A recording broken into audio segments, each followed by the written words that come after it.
Something really bad is about to happen in New York City real estate. If you want to sell your property, you're going to have to offer it to a nonprofit organization first before you could offer it to anyone. Now, what I mean by this is if you wanted to sell your property yesterday, a year ago, 10 years ago, or even if you wanted to sell it today, you would list it with a real estate agent. You would go over to your family, friends, neighbors, ask if they have any interest in purchasing it. And with today's tech, you could even list it on Zillow, etc. With this new act called COPA, which stands for the Community of Opportunity Purchase Act, you're going to have to offer it to COPA first. Here's how it works. If you want to sell your property that has 4 or more units, okay, the keywords are 4 or more units, you're going to have to offer to them first. They will have 60 days just to show if there's any interest in the property at all. If there is, they now get another 120 days to put in an offer. So we just went from 2 months to show if there's any interest to a total of 6 months to come up with an offer. Now, what's the reason that they get first dibs before anyone else? Well, the reason is simple. My name is Azaria. I am a licensed real estate agent and investor. I will be making videos like this every Sunday. Feel free, guys, to subscribe, like, share, and comment. They claim that wholesalers, house flippers, cash buyers are just ruining the overall real estate market by taking up all the inventory and controlling the prices of rent, yada yada. They claim that this is something that has been done before in other states, jurisdictions such as San Francisco, Washington, D.C., etc. And they claim it has worked out incredible. Now, I don't know about these other states. One thing that I know about the New York City alone is that we have the best real estate market. And that's because we have the most competitive market on the planet.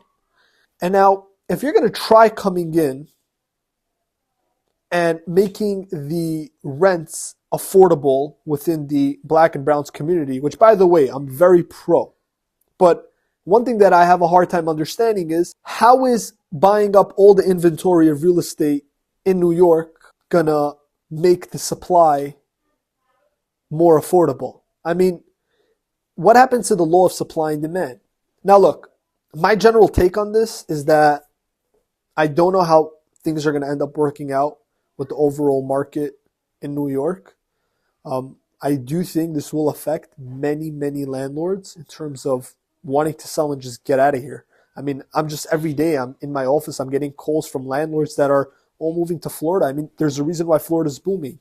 You know, at the end of the day, competition is what makes the barrel spin. You know, just cutting everyone out, you're going to make New York City into a dump. We already have rent stabilized buildings. We have projects. We have, Section 8. We already have so much help within the community. How in the world is having first dibs on properties going to make the housing market any better? Like I said, don't get me wrong.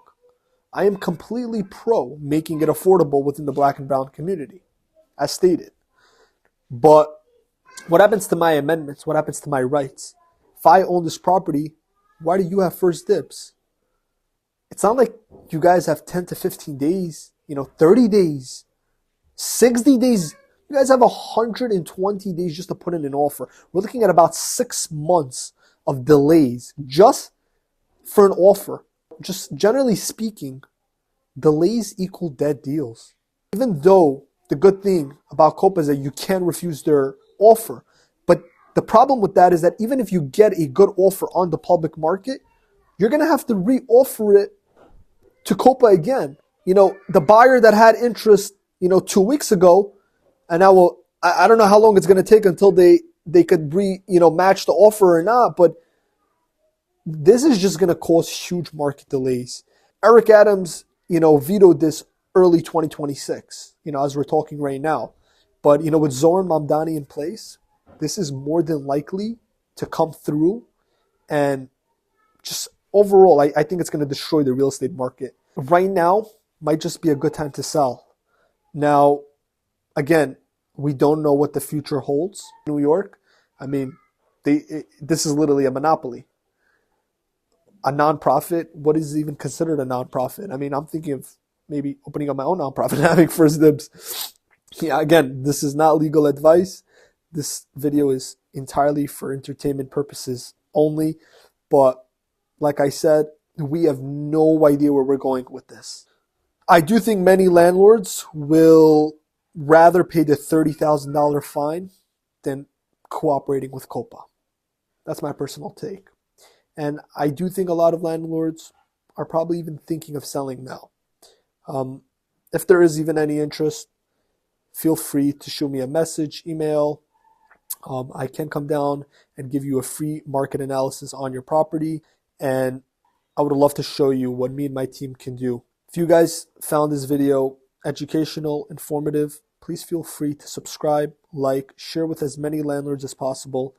And I would really like to hear what your overall thoughts are on COPA. And if you guys want the docs, just comment the word COPA and I'll send it over to you guys. All right. See you guys on the next one.